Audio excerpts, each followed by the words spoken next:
Tracing its history back to the early 14th century, British pudding has evolved over time. The name likely started out as pudding, which literally was an animal's stomach filled with meat and boiled. And considering that at the time it was something sort of like a sausage, the term was somewhat fitting. History of British Pudding Day. Developing into something that could either be savory or sweet, by the 17th century, British puddings or puds were typically boiled in special bags that were just for making pudding.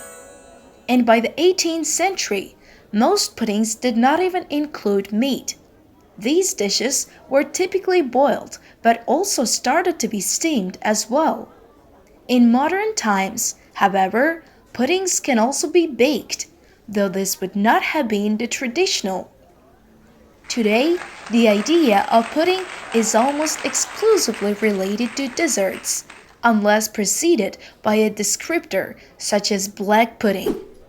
Steak and kidney pudding is also savory and is similar to a steak and kidney pie, but the pastry is made from suet instead of being surrounded by a short crust pastry.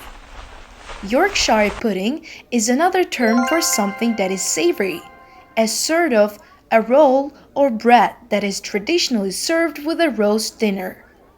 But by far, sweet puddings are the most common.